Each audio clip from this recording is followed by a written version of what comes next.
the emotions of the current situation, emotions created by the evil of the leadership of ISIS and these bloodthirsty men who are using their religion as a basis for rape and murder and pillage and a demonstration of the Apostle Paul's doctrine of total depravity to the nth degree.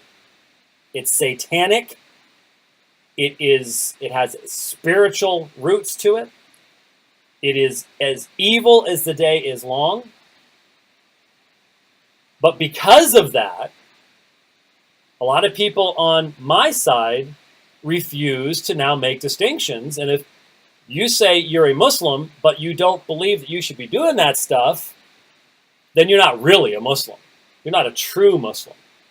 As if, on our side, we will make the argument, and it's a valid argument, that the Quran, the Hadith, the Sunnah of Muhammad is a contradictory body of material. It is not consistent with itself. That there are contradictions in that material. And then we'll turn around and assume it's absolute perfect unity to create a monolithic Islam. There's inconsistency there. You can't do that.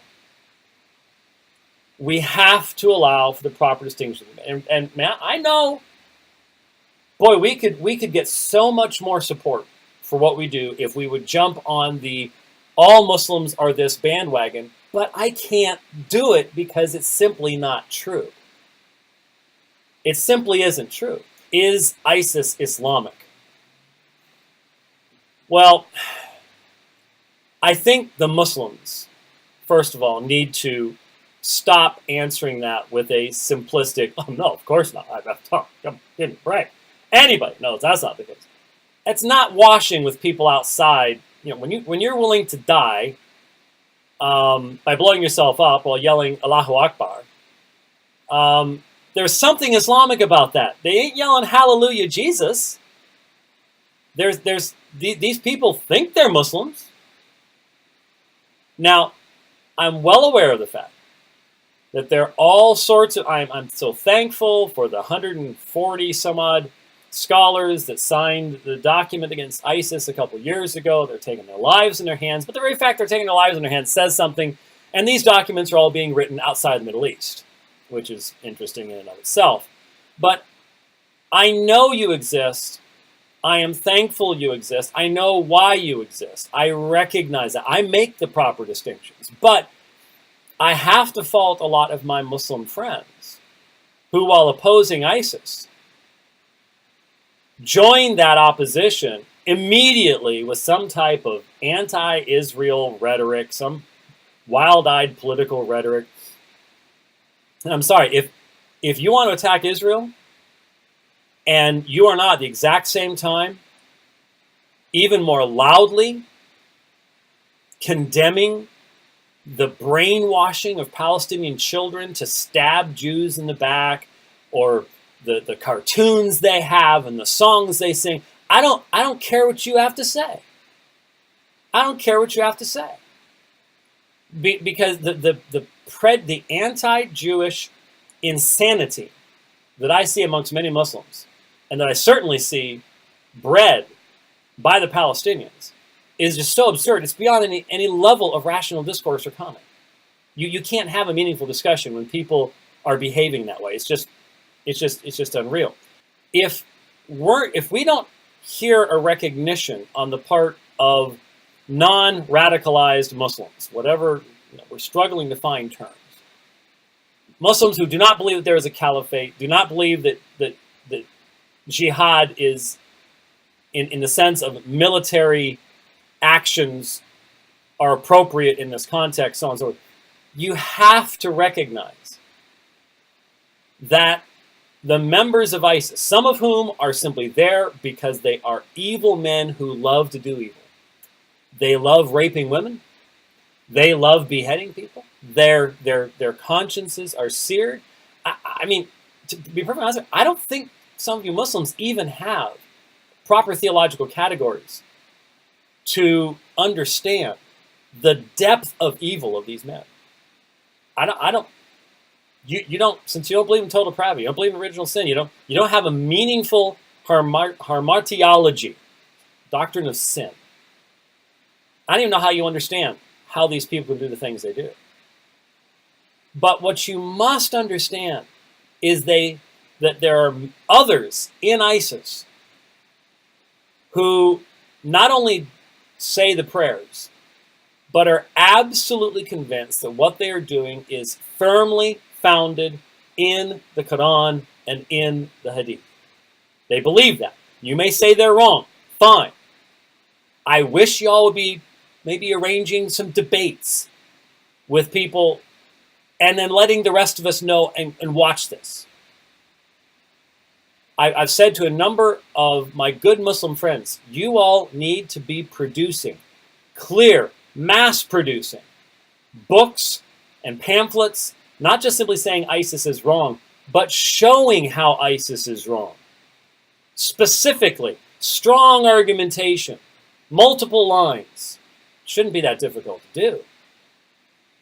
But see, here's the problem. You and I both know that they are depending upon particular strata, particular elements of the Hadith, the Sunnah, and saying this is what is applicable today. And you've got to understand something.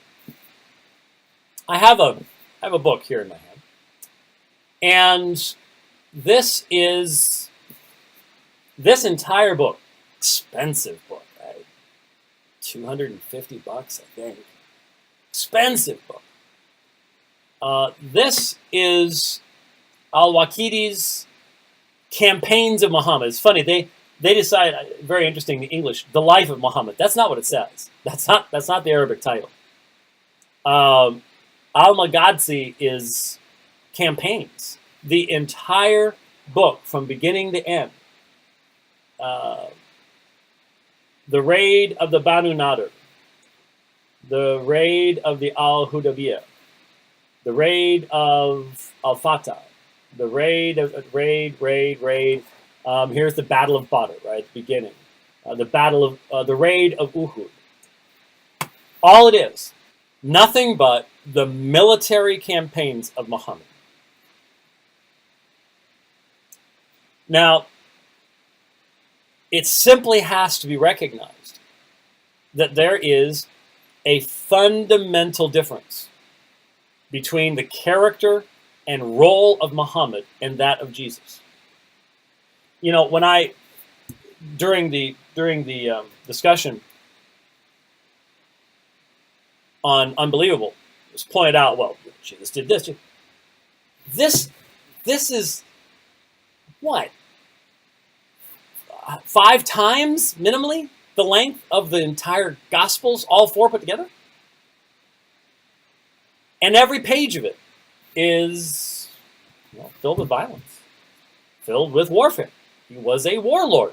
I mean, once he goes to Yathrib, once he goes to Medina, he's thrust into that position of being a governmental and military leader.